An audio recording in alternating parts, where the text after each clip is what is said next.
누가복음 21장 20절로 28절 제가 봉독하겠습니다. 너희가 예루살렘이 군대들에게 에워싸이는 것을 보거든 그 멸망이 가까운 줄을 알라.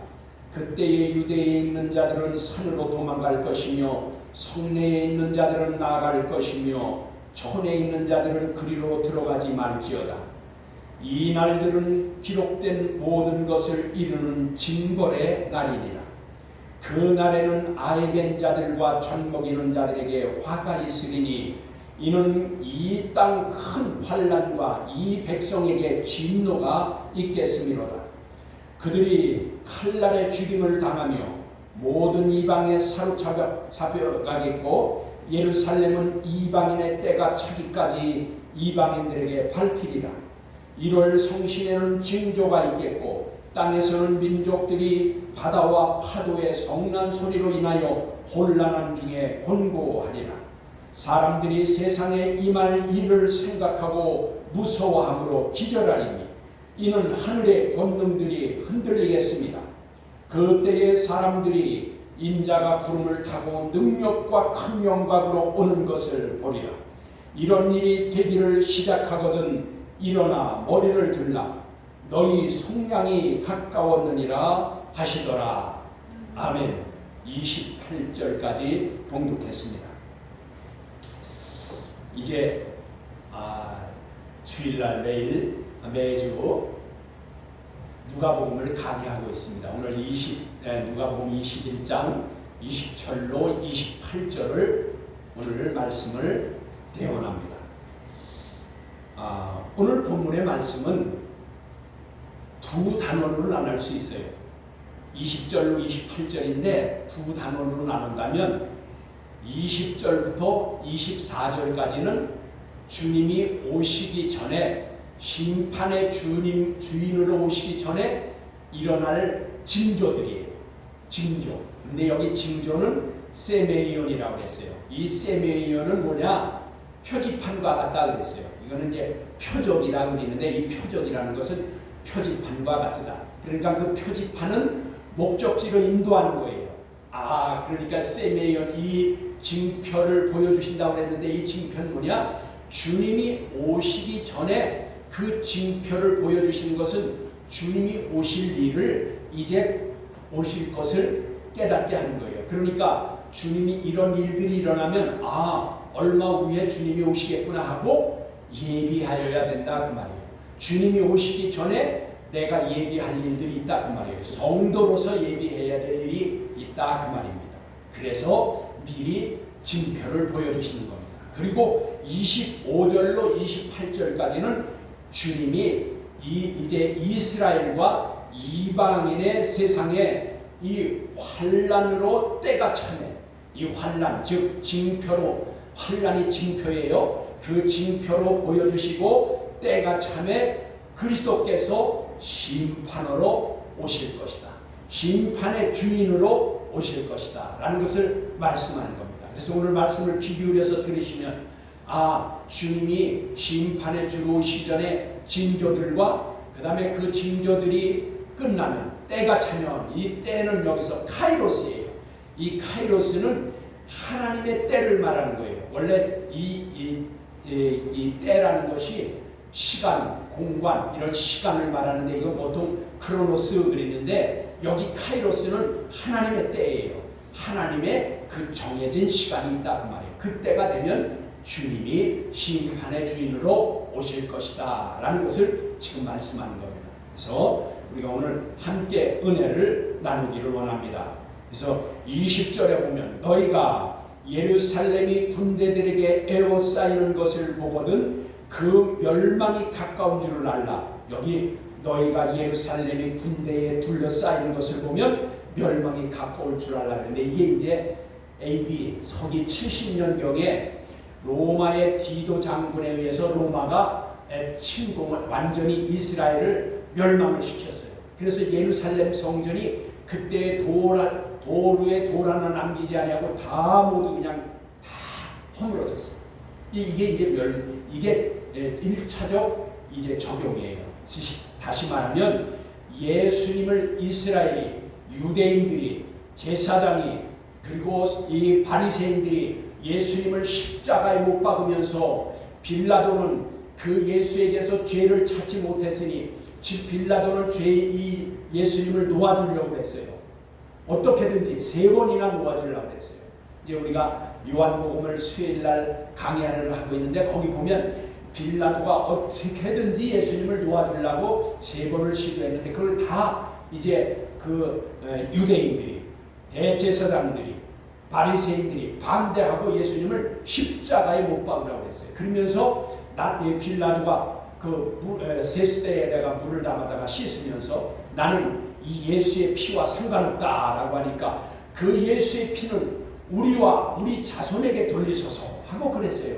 그래서 그 피의 값을 지금 이 유대인들이 받는데 그게 바로 70년도에 디도 장군에 의해서 예루살렘이 다 무너지고 점령당할 뿐 아니라 그때의 엄청난 환란이 이제 받게 됩니다. 이따가 증거를 하겠습니다. 그래서 이 멸망이 가까운 줄 알라. 그러니까 그래서 이스라엘이 1차적인 적용으로 이스라엘 멸망당해서 그 후에 이스라엘은 완전히 망하게 되었습니다.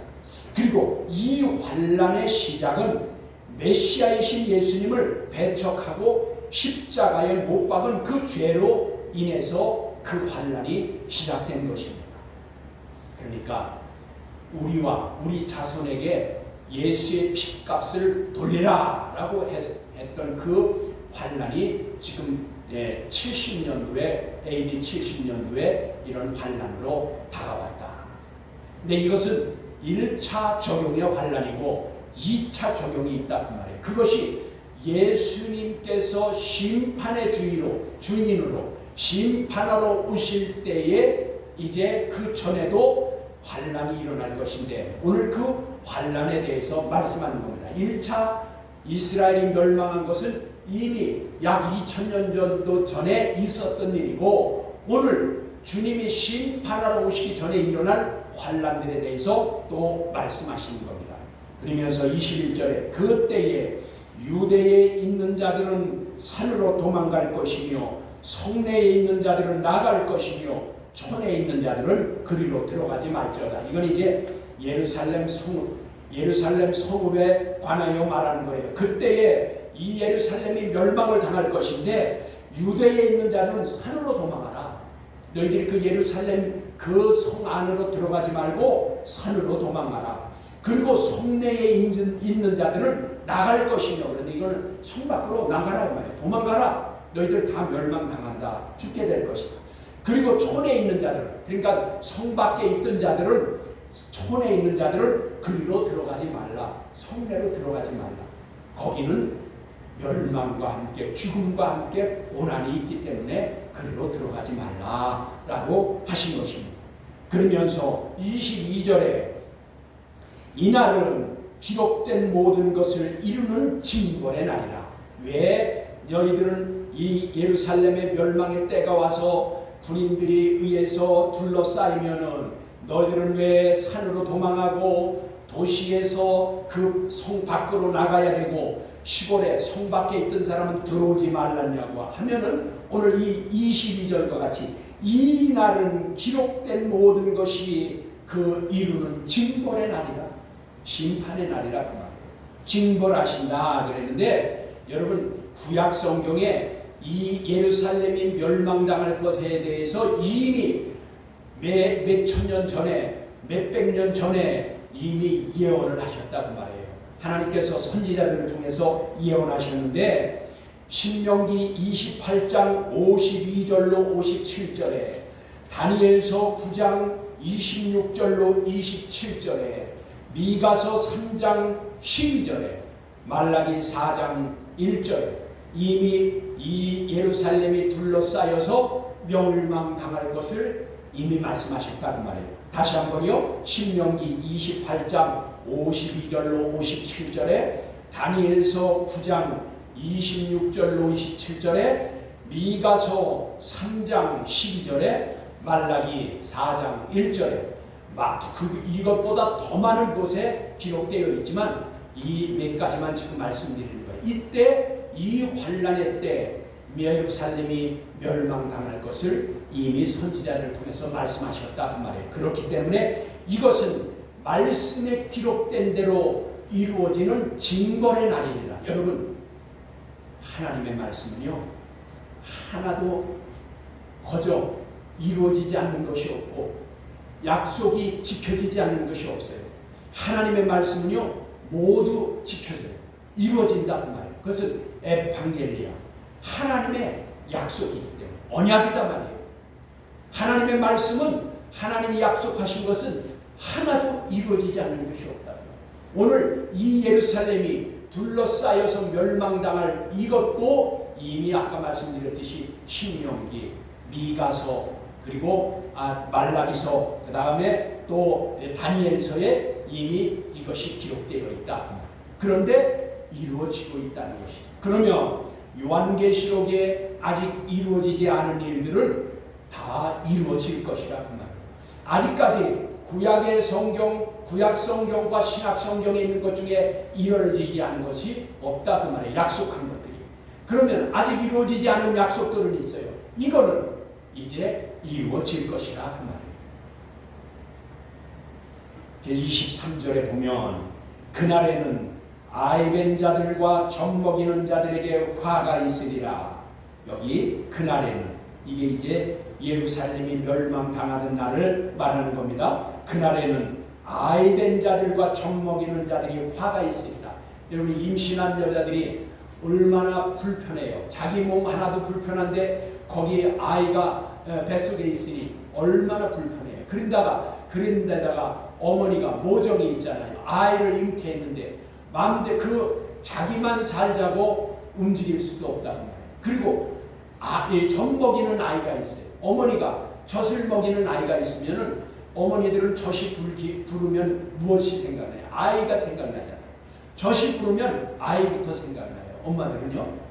그래서 이 날이, 멸망의 날이, 이 환란의 날이 얼마나 끔찍한지 그날에 아이벤 자와 젖 먹이는 어머니들은 불행할 것이다 그 말이에요. 고난이다 그 말이에요. 더 고난이고 더 불행한 일이다 그 말이에요. 그래서 여기 지금 그 말씀입니다. 너희 그날에 그런 아이벤 자와 젖 먹이는 자가 화가 있으리라. 이것은 그들에게 저주가 있다. 저주라 그 말이에요. 저주가 된다 그 말이에요. 그러면서 이는 땅의 큰 환난과, 그런데 이걸 땅의 큰 환난, 이 환난 아난케 그랬는데 이 환난이라는 아난케는 죄로 인한 필연적인 재앙을 말하는 거예요. 그러니까 이 환난, 땅의 큰 환난은 이제 죄로 인한 필연적인 재앙을 말해요. 그러면은 예루살렘이 이렇게 멸망하는 것은 죄로 인한 필연적인 멸망이라 그 말이에요. 그러면 무슨 죄로? 아까 말했죠. 예수님을 십자가에 못 박으면서, 죄 없으신 하나님의 아들 예수님을 십자가에 못 박으면서 그 죄 없으신 예수의 피와 그 피는 우리와 우리 자손에게 돌리라. 그 예수님이 무지한 피를 흘린 이스라엘에게, 바리새인들에게, 대제사장들에게 지금 그 필연적인 죄로 인한 필연적인 재앙이 지금 임하고 있다 그 말이에요. 그리고 이 백성에게 진노가 있겠습니다. 이 진노는 오르게, 그런데 이 오르게, 이 진노는 뭐냐면 하나님의 진노의 징벌이라 그 말이에요. 하나님의 진노의 징벌. 그러니까 지금 예루살렘에게 이루어지는 이 환란은 죄로 인한 필연적인 그 심판, 재앙과 함께 하나님의 진노의 징벌이라 그 말이에요. 그것을 기억하시기 바랍니다. 여러분, 이 말씀을 왜 지금 주님이 심판하러 오시기 전에 이 말씀을 왜 기록했을까요?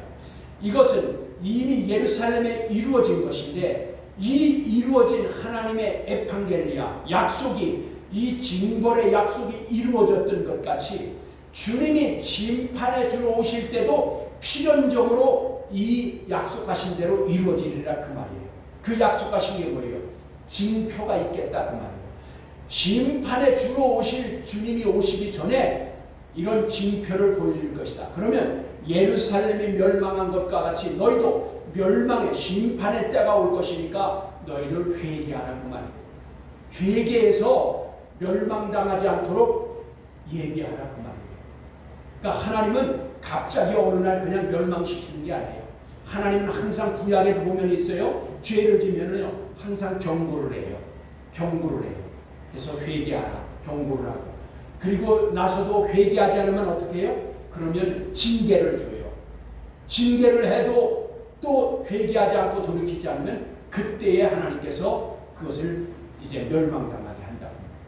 경고하고 징계하고, 그리고 그래도 회개하지만 아니면 멸망을 당하게 돼서 이 이방인에게 잡혀가게 하든지, 또 전쟁에 져서 이제 그것이 포로가 되게 하든지, 그 나라의 그 모든 것을 다 백성이나 여자나 아이들을 다 데리고 포로로 다 잡혀가게 만들든지, 그게 이제 멸망당하는 거예요.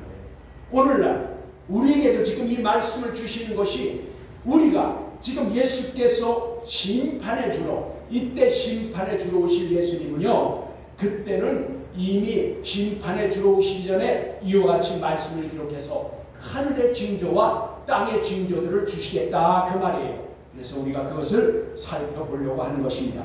그래서 24절에 그들이 칼날의 죽임을 당하며 모든 이방에 사로잡히겠고, 여기 보니까 그렇잖아요. 너희들에게 그 징표를 줬는데 이들이 회개하지 않고 돌이키지 않으니까 그들이 칼날의 죽임을 당하며 모든 이방에게 사로잡혀가겠다라고 하는 것이에요.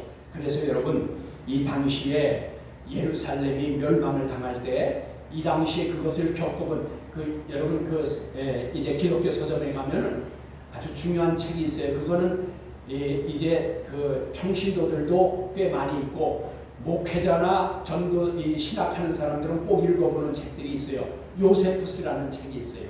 그 유명한 책이에요. 근데 이 요세푸스는 이 이스라엘이 멸망을 당할 때에 그때에 살았던 사람이에요. 그래서 그 사람이 유대의 전쟁사라는 책을 썼어요. 그 사람이 그 당시 그것을 겪어보면서 그래서 유명한 거예요. 자기가 그 예루살렘이 멸망당할 때 그것을 겪어본 것을 유대의 전쟁사라는 책을 썼는데, 그 책에는요, 그때 예루살렘이 멸망당할 때에 100만 명 이상이 굶어 죽고 전쟁에서 죽었다 그 말이에요. 여러분, 100만 명 이상이 죽었다. 거기 뭐 우리나라 전쟁 때도 우리나라 전쟁에서 350만 명이 죽거나 부상을 당했어요. 우리나라에서도 상당히 죽었죠. 근데 여러분, 우리나라보다 이스라엘은 인구가 얼마나 적은 줄 아세요? 지금도 이스라엘 인구는 700만에서 800만이에요. 아직도 이스라엘 인구가 지금. 그러면 이 당시에 인구가 많았었어도 지금보다는 좀 줄었을겠죠. 그렇죠? 이게 2000년 정도 전이니까, 서기 70년 정도 되니까.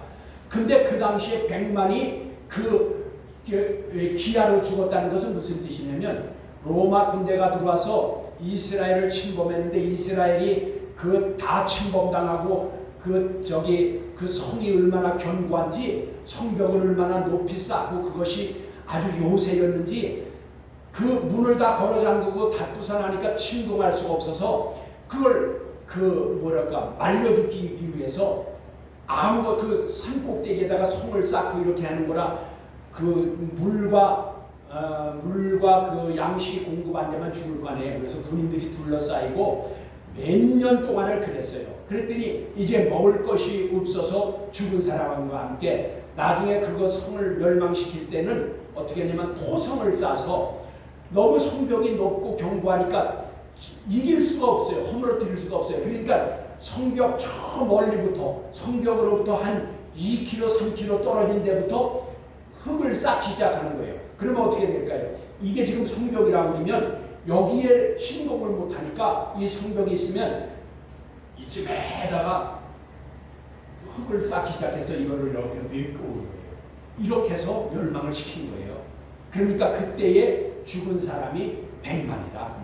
그리고 포로로 잡혀간 사람들이 10만이라 그 말이에요. 그러면은 지금으로 봐도 인구가 700~800만인데 그때는 몇백만은 있었는지 모르지만 100만이 죽고 10만이 포로로 잡혀갔다. 이건 완전한 재앙이죠.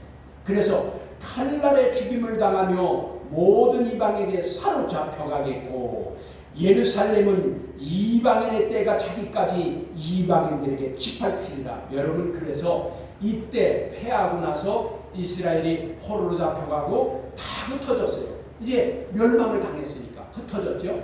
그래서 이것을 디아스포라 그런 거예요. 흩어져서 방황하는 자들, 흩어진 자들, 유리 방황하는 자들이라 그 말이에요.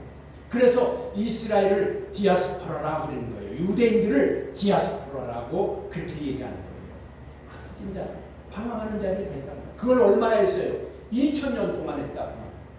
여러분, 예수님을 십자가 못 박으면서 그 피를 우리와 우리에게 자손에게 돌리소서 해서 그들이 멸망당해서 이렇게 많이 죽고 포로로 잡혀가고 세상의 나라를 잃어버리고 흩어져서 2000년 동안 유리방황했다 그 말이에요. 그런데 1948년도에 그때 2000년 만에 이스라엘이 지금 다시 생긴 거예요.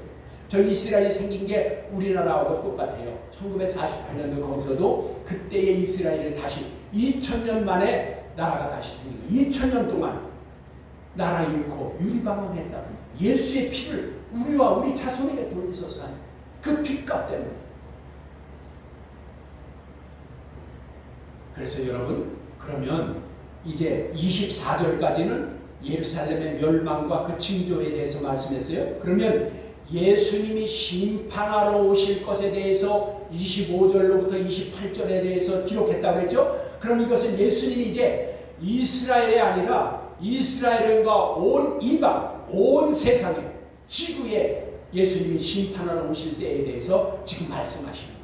그러면 여기 그때가 언제겠느냐? 먼저는 예루살렘에게 징표를 주십니다. 여러분 한번 얼른 찾아보세요. 마태복음 24장 14절. 마태복음 24장 14절. 아니, 안 찾아봐도 좋아. 저기 있네. 저기 우리 벽에 저 24장 14절에 한번 보세요. 이 천국 복음이 모든 민족에게 증언되기 위하여 온 세상에 전파되리니 그제야 끝이 오리라. 여러분, 이 마태복음 24장 14절과 같이 모든 민족에게, 여러분 이 민족이 적은 족속이라고 그랬죠. 그러니까 이게 뭐냐면 원래 게네아, 그래서 이방인들 족속 이렇게 얘기했는데 여기 오늘 여기 말씀하는 족속은 뭐냐면 나라를 말하는 게 아니에요. 그 예를 들면 시족, 종족 이런 거를 말하는 거예요. 그러니까 한 나라 안에도 종족이 여러 개 있다고 했죠. 예를 들면 중국에는 58개인가 56개가 되는 종족이 있어요. 한 나라 안에. 그러니까 여기 나라를 지금 올림픽이 열리고 있는데 왜 세계의 나라가 216개국인가 217개국 되죠? 그런데 그거를 말하는 게 아니라 종족에게. 그러면 이 종족은 몇 개 되느냐? 24,000개나 돼요. 종족이.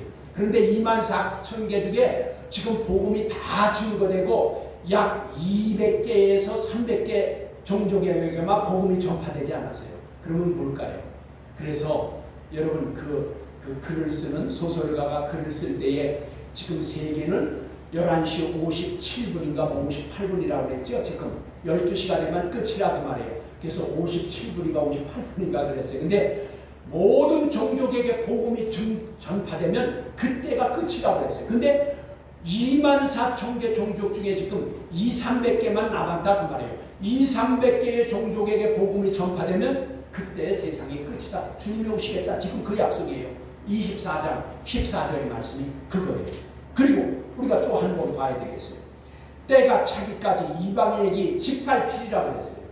때가 차기까지 이방인에게 짓밟히리라. 여러분, 지금 이스라엘이 1948년에 독립을 했어요. 이스라엘이 다시 세워졌어요. 그 핏값으로 인해서 2000년 동안 유리방황하다가 그리고 다시 세워졌는데 여러분 좀 놀라운 일, 이 하나님의 말씀대로 이루어지고 있어요. 하나님의 말씀 뭐라고 했어요? 오늘 때가 차기까지 이방인에게 짓밟히리라고 그랬어요. 나라는 세워졌는데 이게 무슨 뜻일까요? 지금 여러분 이스라엘은 있지만 이스라엘은 지금 아랍에게 둘러싸여서 이슬람이 이스라엘을 원수같이 생각해서 지금도 시리아나 또 뭐 그 여러 이란이나 이런 데서 매일 테러가 일어나고 매일 공격해요. 지난번에도 얼마 전에도 뭐 저기 미사일을 3,000발을 쐈다고 그러잖아요. 800발씩 뭐 3,000발씩 막 쏘잖아요. 지금도 그래요. 그런데 그것뿐만 아니라 문제는 이스라엘이 그걸 뭐 아이언동물에서 다 막아내고 있지만 거기가 다 막아내고 있지만 문제는 하나님의 말씀대로 여기 때가 차기까지 이방인에게 짓밟히라고 했는데 세계적으로요 지금 유대인에게 있어서 혐오감이 얼마나 일어난지 몰라요. 그래서 반유대주의자들, 그래서 유대인들은 막 그 길거리에서 죽는 사람이 많아요. 유대인들을 혐오를 해가지고 유대인을 다 죽여야 된다고 해가지고 유럽이나 이런 쪽에서 그 서부 쪽에서 반유대주의의 물결이 일어나서 그래서 몇 년 전에는 러시아에서 제일 많이 돌아왔어요. 러시아에서 약 20만 명이 돌아왔어요. 러시아에 유대인이 많이 살았었어요. 그런데 그 유대인에 대한 반유대주의자들, 유대인을 혐오하는 그 물결이 일어나가지고 지금도 그래요. 지금도 그것이 계속 돌아오고 있어요. 그래서 작년 한 해만 해도 2만 명인가 돌아왔다고 그래요.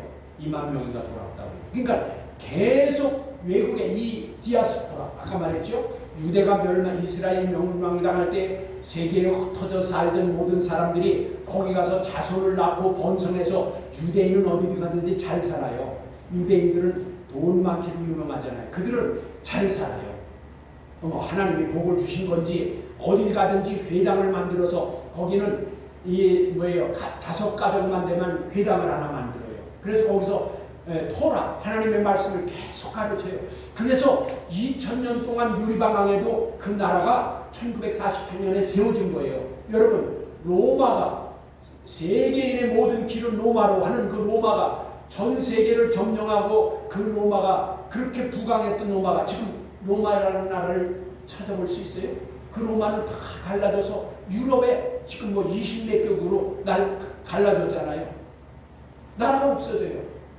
이집트, 그 유명한 이집트 바로 왕이 있던 바로라는 그 칭함을 받는 그 신이라는 칭함을 받는 바로들, 그 많은 사람들이 그 다스리던 그 이집트도 어떻게 됐어요? 없어졌어요. 명맥만 다른 나라로 해서 명맥만 유지해 가고 있죠. 다른 나라로 해가지고 인종들이 다 갈라져서요. 그런데 이스라엘은 2000년 동안 나라를 잃고 방황했는데 1948년에 세워졌어요. 그게 왜 그래요? 하나님의 약속 때문에 그런 거예요. 하나님의 말씀은 이거는 하나도 이루어지지 않는 것이 없다고 해요. 그 핏값으로 인해서 환난을 받지만 유리방황했지만 다시 세워졌어요. 이제 그 이스라엘이 세워졌는데 그러나 환난을 아직도 이제 환난의 때가 남은 거예요. 언제예요? 주님이 재림하실 때가 다시 오실 때가 남았다 그 말이에요.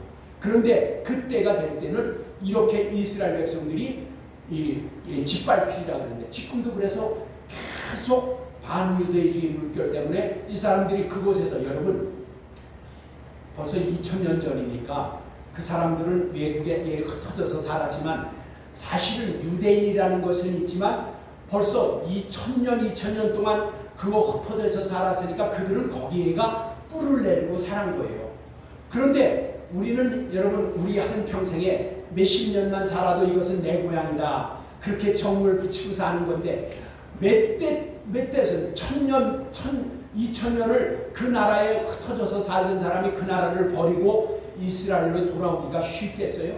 얼마나 고난을 받으면 얼마나 반유대주의로 그들을 핍박하고 그들을 왕따시키고 못살게 굴면 다시 돌아오겠어요? 이건 하나님의 말씀이 이루어지는 거예요. 뿌리를 내리고 살던 조상들, 몇 대 조상들이 살던 그것을 버리고 돌아오시는 것은 하나님의 섭리예요. 어떻게 1000년, 2000년 살던 것을 버리고 다시 돌아올 수 있겠어요? 이건 하나님의 말씀이 이루어지고 있는 거예요. 그러면 여기 예수 그리스도께서 이 이스라엘이 이렇게 돌아오게 되는 것은 언제까지냐? 저기 모든 민족에게 복음이 전파되어 그 모든 종족에게 복음이 전파되면 그때가 끝이 오는 건데 그때 끝이 오게 될 때는 이 지금 이스라엘이 예수님을 믿나요? 안 믿어요. 메시아로 인정을 안 해요. 예수 그리스도를 하나님의 아들로 인정을 안 해요. 구세주로 인정을 안 해요. 그런데 이 모든 민족에게 모든 종족에게 복음이 전파될 때는 이스라엘에게도 전파되는 거예요. 그러니까 이스라엘 민족도 그때가 되면 예수를 믿게 되는 거예요.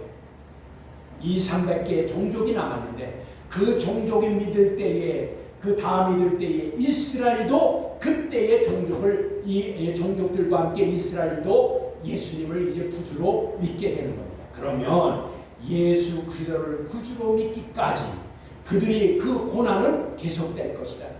그러니까 예수 그리스도를 구주로 믿지 않기 때문에 저 이스라엘 백성들이 지금 이런 고난을 받는 거예요.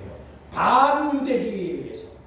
그래서 저들을 죽이고자 하는 것이에요. 많은 나라에서 그래서 유대인들이 지금 핍박을 받고 죽게 되니까 돌아오게 되는 겁니다. 그런데 이것이 바로 하나님의 섭리라는 것입니다.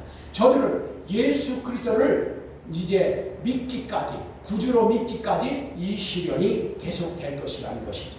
그래서 여러분 한번 로마서 11장 25절을 보세요. 256페이지입니다. 신약성경 256페이지인데 로마서 11장 25절에 이렇게 말씀하십니다. 형제들아 너희가 스스로 지혜 있다면서 이 신비를, 이 신비라고 했는데 여러분 미스테리온이에요. 이게 신비가 아니라 비밀이라고 하면 더 좋은 번역이에요. 이 비밀을 너희가 모르기를 내가 원하지 아니하노라. 이 신비, 즉 미스테리온, 이 비밀은 이 이방인의 충만한 수가 들어오기까지, 여기 이방인의 충만한 수라고 했는데 이것은 이 번역이 조금 어렵게 되어 있어요. 이것은 뭐냐면 폴레로마 그랬어요. 폴레로마라는 것은 채우다 그런 뜻이에요. 그러면 이 뜻은 뭐예요? 이방인의 수가 채워질 때까지 그 말이에요. 이방인의 수가 채워질 때까지 이스라엘의 더러는 우둔하게 되리라 그랬는데 이스라엘의 더러는 우둔하게, 왜 이렇게 어렵게 번역을 했는지 모르겠어요.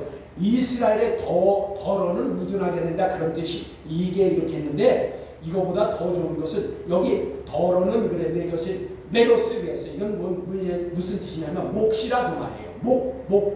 나에게 배당된 목이 있다 그 말이에요. 그러니까 이 몫은 우둔하라 그랬는데 사실은 이게 완고함이에요. 목이 곧은 것. 그러니까 이스라엘이 목이 곧고 완고해서 지금 이방인의 충만한 수라고 그랬는데 이것이 뭐라고 그랬어요? 이방인의 수가 채워질 때까지 이스라엘이 목이 곧고 완악해서 그 목이 곧고 완악하게 하는 것이 이스라엘의 몫이다 그 말이에요. 이게 하나님의 섭리예요. 여러분 만약에 이스라엘의 목이 곧지 않고 온순해가지고 예수님을 구주로 믿었다면 이방인에게는 복음이 전파될 리가 없어요. 왜냐하면 이방인에게 복음이 전파된 것은 이게 사도행전 13장 46절이에요. 다시 말하면 유대인들이 복음을 배척해서 받아들이지 아니하므로 이방인들에게 복음이 전파됐다 그 말이에요. 그러니까 이스라엘이 목이 곧고 완악해서 목이 곧고 완악함으로 이 지금 복음이 이방인의 전파가 됐는데 이방인의 수가 채워질 때까지는 이럴 것이다 그 말이에요. 그러니까 이게 지금요 이스라엘이 예수님을 믿지 아니하고 하나님의 아들로 믿지 아니하고 구세주를 믿지 아니하고 저력하고 있는 것도 하나님의 뜻이에요. 하나님의 섭리예요. 말씀에 있잖아요. 이스라엘이 저렇게 목이 곧고 완악해서 저렇게 하고 있는 것은 이방인의 수, 이 지금 모든 민족에게, 저 종족에게 복음이 전파돼서 그들에게 그 예수가 전파됨으로 그들이 예수를 다 믿게 될 때까지는 이스라엘이 목이 곧고 완악하게 이렇게 할 것이 이스라엘의 몫이다 그 말이에요. 그것이 이제 이루어질 것이다. 그러면 그때가 되면 주님이 심판하러 오실 것이다. 그래서 25절에 그럼 이것은 주님이 오실 때 일어날 일입니다. 주님께서 이제 말씀하십니다. 25절부터 이제 1월 성신에는 징조가 있겠고 땅에서는 민족들이 바다와 파도의 성난 소리로 인하여 혼란 중에 곤고하리라. 이건 뭐예요? 1월 성신은 하늘의 징조를 말하는 거예요. 해와 달과 별들과 이런 것들을 말하는 것이고, 그 다음에 땅에서는 민족들이, 이거는 이제 그 모든 나라들이 말이에요. 바다와 파도가 성난 소리로 인하여 혼란 중에 곤고하리라. 그러니까 주님이 심판해 주러 오시기 전에요, 이 하늘에는 이 해와 달들이 거의 이제 이따가 한번 찾아보겠지만 해와 달, 해가 빛을 잃어요. 해가 여기 보면 총담같이 거머쥐겠다는데 총담이라는 것은 뭐냐면 상복을 말하는 거예요. 상복과 같이 해가 까맣게 된다는 거예요. 그래서 빛을 내지 않는다는 거예요. 그리고 달들도 빛을 잃고 빛빛과 같이 된다고 그랬어요. 그리고 별들이 하늘에서 다 떨어진다 그랬어요. 이게 이제 하늘의 징조예요. 그리고 땅에서는 바다에서 그 바다의 파도가 우는 소리가 그 얼마나 크게 들리는지 그것이 사람들을 두려워 떨게 한다는 거예요. 예수님이 오기 전에 징조가 바다에서 그 울음소리가 바다의 파도 소리가 얼마나 두렵게 들리는지 여기 보니까 그 소리로 인해서 여기 그 말이죠. 그 바다의 성난 소리를 나여 혼란 중에 곤고하리라. 여기 우리말 성경 곤고하리라 그랬는데요. 이것은 뭐예요? 이제 신옥해 그랬어요. 이것은 신옥해 무슨 뜻이냐면 불안해서 고통에 떤다 그 말이에요. 그냥 우리말은 순화시킨 거예요. 곤고하리라는 얘기 아니라 두려워서 그 두려움이 고통스러울 정도다 그 말이에요. 두려워서 고통. 그러니까 바다에서 그 성난 바다의 울음소리 같은 것이 사람들을 고통스럽게 할 정도로 두렵게 만든다 그 말이에요. 그런 때가 올 것이다. 주님이 오시기 전에는 그런 일들이 일어난다. 그래서 하나님께서는 약속하신 대로 이루시는 분입니다. 이게 이제 하나님의 기록된 말씀이에요. 그래서 여러분 어디 찾아볼 수 있는 분이 있으면 얼른 찾아보세요. 요엘서 2장 31절 구약성경 1273페이지인데 구약성경 1237페이지 이미 하나님께서는 요엘 선지자를 통해서 이런 일들이 일어날 것을 벌써 예언해 주셨다 그 말이에요. 1273페이지에 요엘서 2장 31절 여호와의 크고 두려운 날이 이르기 전에 해가 어두워지고 달이 핏빛같이 변하리라. 아까 뭐라고 했어요? 25절에 1월 성신의 징조가 있겠고 그랬잖아요. 근데 그 1월 성신의 징조가 뭐예요? 요엘 선지자를 통해서 말씀하신 대로 하늘의 해가 어두워지고 달이 핏빛같이 변하리라 이미 말씀하셨어요. 그뿐만 아니라 마태복음 23장 29절에 여러분 마태복음을 빨리 찾을 수 있죠? 마태복음 24장 29절에 이렇게 말씀하십니다. 그날 환난과 함께 즉시 해가 어두워지며 그러니까 환난의 때 예수님이 오시기 전에 징조가 보여지는 거예요. 지금 그 징조 환난과 함께 즉시 해가 어두워지며 달이 빛을 내지 아니하며 별들이 하늘에서 떨어지며 하늘의 권능들이 흔들리리라. 그러니까 하늘에와 이 땅에서는 바다에서 이런 징조들이 일어날 것이다 그 말이에요. 그래서 26절 사람들이 세상에 임할 일을 생각하고 그러니까 이 세상에 사는 사람들이 그 징조를 보고 들으면서 하는 생각이 세상에 임할 일을 생각하고 무서워함으로 기절하리니 이게 기절을 한대. 근데 우리말 성경에 기절이라고 했는데 여기 뭐냐면 아법시코 그랬어요. 이 아법시코라는 뜻은 뭐냐면은 기절한다, 죽다 그런 뜻이에요. 그러니까 이게 뭐예요? 이 두려움 때문에 죽기까지 된다는 말이에요. 너무 두려워서 이 하늘에서 일어나는 일들을 보고 바다에서 일어나는 일들을 보고 너무 두려워서 기절하고 죽는 사람들이 생긴다고 말이에요. 그러니까 이게 얼마나 큰 두려움이냐 그 말이에요.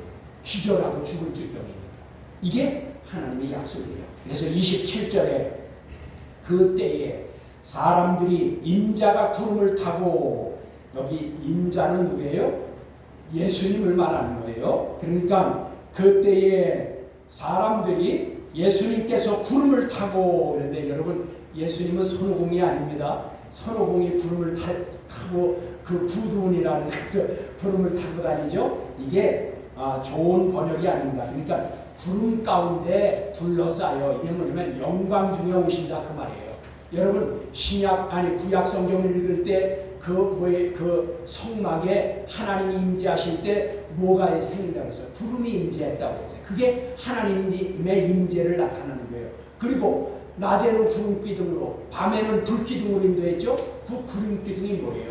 그게 하나님의 임재를 말하는 거예요. 그러니까 여기도 주님이 즉 예수님께서 구름을 타고 그랬는데 그게 아니라 구름 가운데 둘러싸여 그래서 그것이 영광 중에 오신다는 뜻이에요. 구름은 영광을 말하는 거예요. 그래서 주님이 구름 가운데 들려싸여 능력과 큰 영광으로 오는 것을 보리라 그랬어요. 그 큰 영광, 주님이 구름에 둘러싸여 오시는 것을 보리라 그랬는데, 여러분 한번 얼른 찾아보실래요? 사도행전 1장 9절로 11절 187페이지, 신약성경 187페이지, 사도행전 1장 9절로 11절 이렇게 말씀하십니다.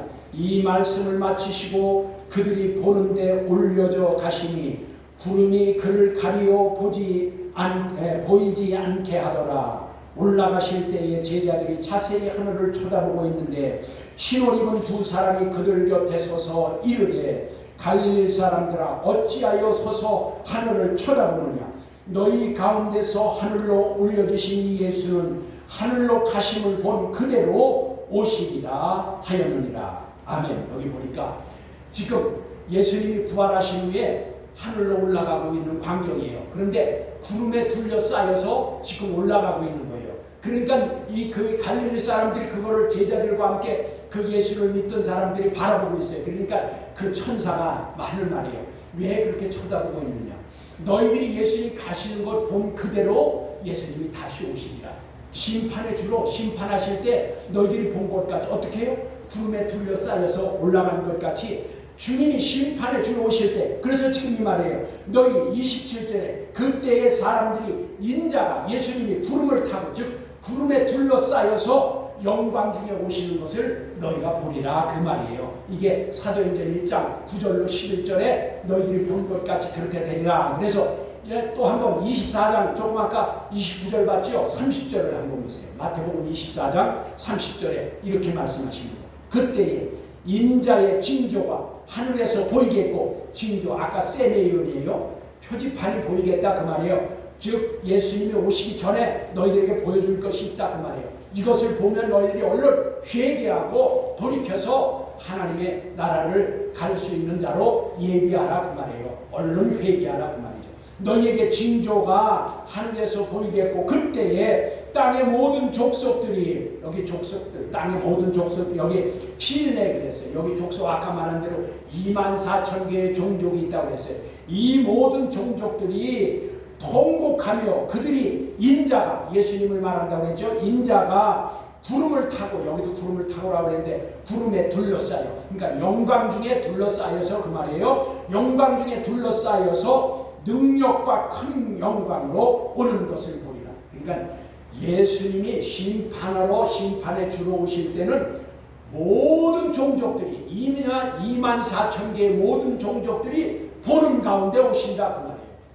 그런데 여러분, 이것은 이제 다음번에 한번 설교할 건데, 이것은 예수님이 심판하러 오실 때의 광경이고 예수님이 도둑과 같이 올 때가 있어요. 성경에 이 보는 데 오시리라고 쓴 성경보다 도둑같이 오실 주님에 대해서 기록한 말씀이 더 많아요. 그건 뭐예요? 예수님이 공중에 강림하실 때에, 신랑으로서 신부를 데려오실 때에 예비한 자들, 즉 깨어있는 자들을 데리라, 의인들을 데리라 부르시라 오실 때에는 도둑같이 와요. 그때는 아무도 오는 것을 못 봐요. 도둑같이 오실 때예요. 그래서 우리는 이 재림하시는 예수님이 오실 때를 기다리는 것이 아니라 신랑으로 신부를 데리러 오실 주님, 의인을 부르러 오실, 도둑같이 오실 주님을 기다려야 된다 그 말이에요. 그런데 하여튼 오늘 이 말씀은 모든 종족이, 24,000개의 모든 종족이 보는 가운데 오시는데 영광 중에, 구름에 둘러싸여 영광 중에 오시는 주님을 보게 될 것인데, 그때는 모든 종족들이 통곡합니다. 왜요? 두려워서.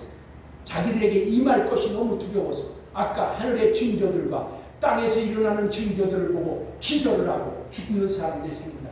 너무 두려워서. 왜요? 심판의 때는 여러분, 우리가 기억할 거는 심판의 때는 회개할 기회가 없어요. 그때는 너무 늦어요. 그래서 여러분, 징조가 보일 때에 회개해서 돌이켜야 되는 거예요. 만약에 신부로서 데려가지 못한 사람들, 의인으로서 주님이 오실 때 들림받지 못한 사람들은 남겨져요. 그래서 그런 사람들은 환난을 당하게 돼 있어요. 이 환난, 오늘 말씀한 하늘에서 나오는 징조들이라든가 땅에서 나오는 징조를 당하게 돼 있어요. 근데 그 환난이 너무 커서 기절하고 죽는 사람들이 있다고 말해요. 그러니까 그 징조들이 보이면 데려가지 못한 사람들일지라도 남은 자들이랄지라도 그 데려가지 못한 자들은 회개해야 된다 그 말이에요. 그때는 회개할 기회가 있어요. 그런데 주님이 심판의 주인으로 내려오실 때는 땅에 오실 때는 회개할 기회를 잃어버린다 그 말이에요.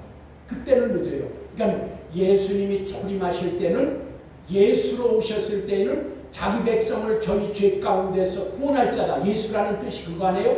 그래서 그때는 예수님이 초림하실 때는 구원주로 오시는 거예요. 구원하러 오셔요. 그런데 예수님이 재림할 때는 심판의 주로 오시기 때문에 그때는 회개할 기회가 없다고 말이에요. 심판을 당하는 거예요. 그래서 우리가 신앙생활할 때 이 말씀으로 잘 무장이 되어 있어요. 아, 우리가 회개할 기회를 잃어버리면 여러분 그래서 히브리서 12장 17절에 보면은요, 에서가 나중에 축복을 받으려고 했지만 회개할 기회를 잃어버려서 복을 못 받았어요. 회개할 기회를 잃어버리는 게 있어요. 바로 에서가 그랬다 그 말이에요. 그래서 여기 28절 이런 일이 되기를 시작하거든. 여기 그래서 나오네요. 이런 일이 되기를 시작하거든. 이게 무슨 뜻이에요?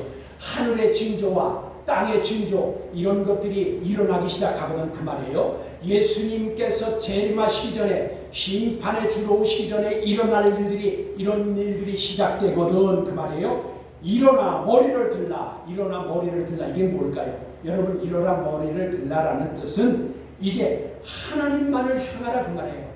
하나님만을 바라보라 그 말이에요. 소망을 하나님께 두라 그 말이에요. 깨어 있어서 너희가 그 징조를 보고 돌이켜 회개하라 그 말이에요. 머리를 들라 하나님께. 그래야 소망이 하나님께만 있다 그 말이에요. 땅에 거스리는 너희들이 멸망당할 것인데 머리를 들라. 회개하고 하나님에게 소망을 두고 전적으로 하나님만을 의뢰하라 그 말이에요. 그러면 너희 속량이 가까웠느니라. 여기 속량이라는 원래 뜻은 뭐냐면 값을 받고 놓아주신다 그런 뜻인데, 값을 받고 놓아준다 이게 이제 원래 뜻인데 아폴로이 트레시스 이건 뭐냐면 원래 값을 받고 놓아준다 그런 뜻인데, 여기서 말하는 너희 속량이 가까웠느라는 것은 하나님 나라가 가까웠다 그 말이에요. 예수님이 재림하실 때는 이제 그 재림하실 때 너희들은 그때는 회개할 기회도 없다. 그러나 이런 일이 일어날 때, 다시 말하면 징조가 일어날 때 얼른 하나님만을 소망하고 그를 향하라. 머리를 그에게 두라. 하나님께로 향하고 회개하라 그 말이에요. 그러면 속량이 가까웠다. 천국에 들어갈 것이 가까운다 그 말이에요. 그러니까 여러분 하나님은 한 번에 심판하는 분이 아니라 그 말이에요. 기회를 주신다 그 말이에요. 이런 징조를 주신 것은 회개할 기회를 주시는 것인데, 그래서 회개하고 하나님만을 소망하고 하나님만을 의지하고 하나님의 말씀으로 살아야 된다. 그 약속하신 말씀을 믿고 회개하고 그 말씀으로 살아야 이제 될 것이다. 마지막 한 절을 읽습니다. 여러분 요한계시록 3장 10절, 요한계시록은 성경 끝이니까 찾으시죠? 요한계시록 3장 10절로 11절을 보면 이런 일이 일어났을 때 어떻게 해야 너희 속량이 가까웠다? 하나님 나라에 들어갈 때가 가까웠다 그 말이죠. 어떻게 하나님 나라에 가까워서 들어갈 수 있느냐? 여기 보니까 3장 10절로 11절에 보면 내가 나의, 여기 우리말 성경에는 인내의 말씀이라고 했는데 어순이 바뀌었어요. 여러분 내가 나의 인내의 말씀을 지켰은지 그랬는데 이게 좀 어색하지 않아요? 그게 아니라 내가 나의 말씀을 인내로서 지켰은지 그 뜻입니다. 내가 나의 말을, 즉 하나님의 말을, 하나님의 말씀을 인내로 지켰은지 그 뜻이에요. 하나님의 말씀을 인내로 지켰은지 내가 또한 너를 지켜. 그러니까 여러분 우리가 하나님의 말씀을 지키지 않으면 하나님께서도 우리를 안 지키시는 거예요. 이게 마지막 때에 그래서 우리에게 경고하시면서 너희들이 하나님 나라의 속량의 때가, 들어갈 때가 같이 가까이 왔으니까 너희들 나의 말씀을 인내로 지켜라. 그러면 그렇게 인내로 지킨 자에게 내가 또한 너를 지켜 시련의 때를, 우리말 성경에는 시험의 때라고 했는데 그게 시험의 때가 아니라 시련의 때입니다. 시련의 때를 면하게 하리니, 그러니까 이것을 시련의 때를 면하게 하리니 이는 장차 온 세상에 임하여 땅에 거하는 자들, 세상에 거하는 자들을 시련할 때라. 우리말 성경 시험이라고 그랬는데 시련입니다. 시련할 때라. 내가 속히 오리니. 주님이 이 징조가 있은 위에 징조가 시작되면 주님이 오실 거라는 거예요. 세메이온, 이것이 그래서 표지판이라고 말해요. 내가 속히 오리니 내가 가진 것을 굳게 잡아. 여기 뭐예요? 가진 것을 굳게 잡으라는 건 뭐예요? 믿음을 굳게 지키라 그 말이에요. 믿음을 굳게 지켜서, 내가 가진 믿음을 굳게 지켜서 아무도 내 면류관을 뺏지 못하게 하리라. 여러분, 면류관을 뺏기지 않는 것은 내가 믿음을 굳게 지켜야 안 뺏기는 거예요. 믿음을 굳게 지키지 못하면 면류관을 뺏기가 된다 그 말이에요. 그 말은 뭐예요? 천국에 들어갈 수 없다 그 말이에요. 믿음을 굳게 지키지 못하면, 하나님의 말씀을 인내로 지키지 못하면 뺏기게 된다. 그래서 우리가 믿기만 하면 뭐 천국을 다 따놓은 당상과 같이 생각하는데 아니라 그 말이에요. 하나님의 말씀을 인내로 지킨 자만이 그 하나님이 지키심으로 우리가 하나님 나라를 유업으로 받게 된다 그 말이에요. 그래서 면류관을 뺏기지 않으려면 저와 여러분은 이렇게 믿음을 따라 말씀을 인내로 지켜서 살아야 하는 것입니다. 그런 사랑을 받는 저와 여러분이 되기를 간절히 소망합니다. 기도하시겠습니다.